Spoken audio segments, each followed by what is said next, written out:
Open the YouTube website. Search how to be a good friend, partner, girlfriend, wife, mother. You will find a lot of videos talking about that. Now look up how to be a good daughter or son. A couple of videos. Very generic. There's nothing about that relationship and duties we have towards our parents because they are really minimized these days. Kids are incredibly ungrateful, disconnected from their parents, and this is coming from a 20-year-old, so I'm not that old, I promise. Our parents will die one day. It's a sad truth. The time we got them is super limited. So here are real ways to build a strong relationship with them so you don't end up regretting how you treated them in the past. Number one, understand that they actually do fucking know better. I know your hormonal brain right now thinks that it knows it all, but that is not true. The media is fooling you into thinking that you need to get independence real quick. You understand things that your parents don't understand. But your parents have been you at a certain point. They've been kids, they've been teens. So they really went through what you're going through right now.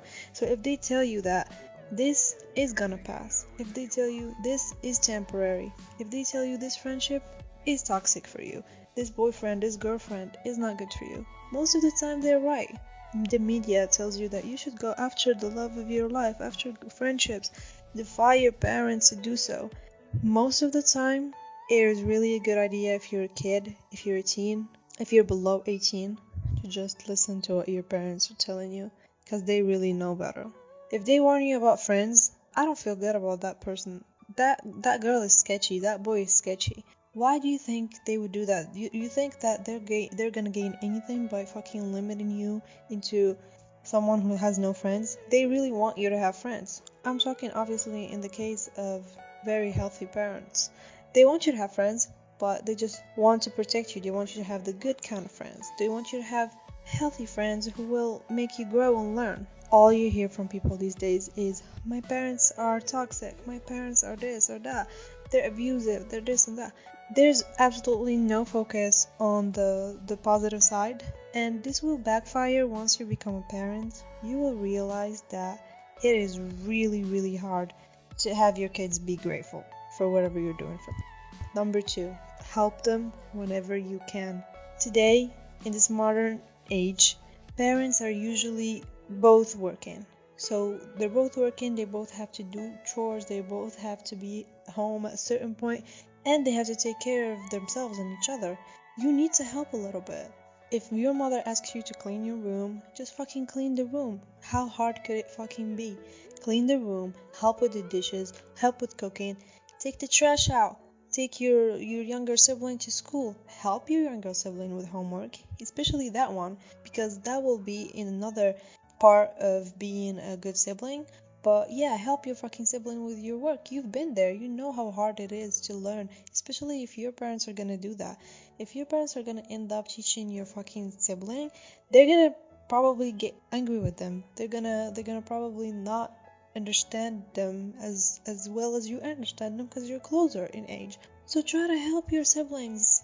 And even if your parents don't work, one of them doesn't work, doesn't mean that you should slack off your duty and your job at the house. Still help whenever you can. Number three, don't ignore them. Don't shut them down.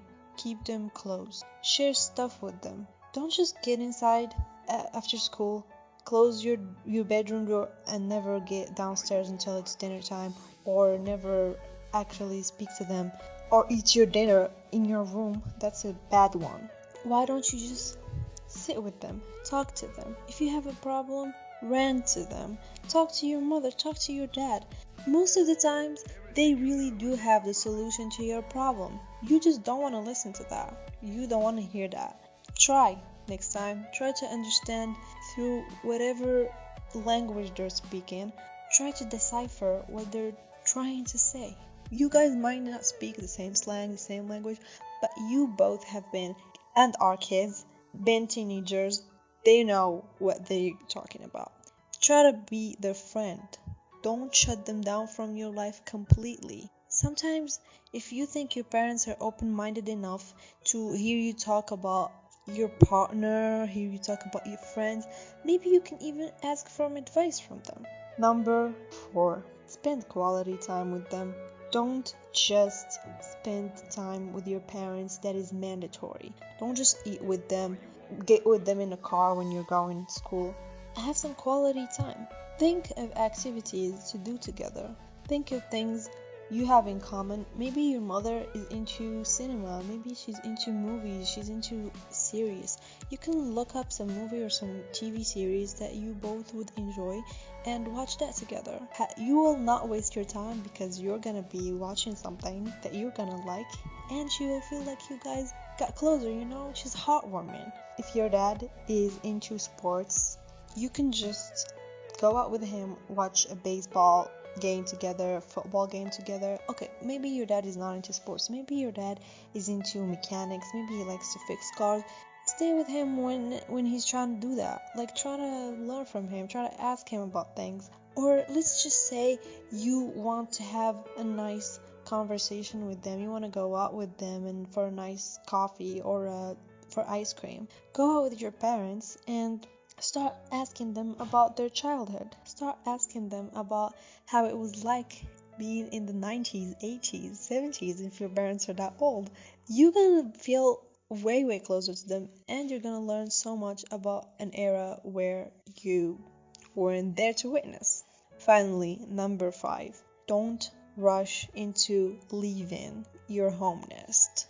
You will eventually. College will come along and you will have to leave. And for people who still live with their parents, even in times of college, it is not the end of the world, I can promise you that. Life is really about experiences, and you can have a lot of experiences without actually leaving as soon as possible. I mean, hear me out. I do think that it is very unhealthy to live with your parents until you're 30 or something, but just don't rush into it.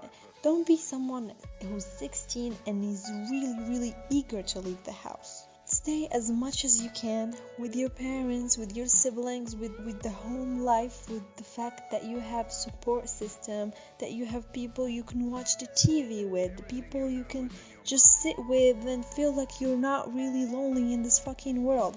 And then once you're 18, you will fucking leave eventually, and you will see how fucking cruel the world is, and you will tell yourself many times, I really wish I could get back to my parents. And at that point, don't be that kind of person who never calls their mother or their dad. Call them, check on them, come back in the holidays, take vacations together in the summer. Go back to your parents' house and meet your younger siblings and try to catch up and try to see what they've been up to. Try to help them. But that is coming up in another video about how to actually be a good fucking sibling. Because I know all of you are lacking on that most of the time. So go incorporate what I just said. Thank you for watching and goodbye.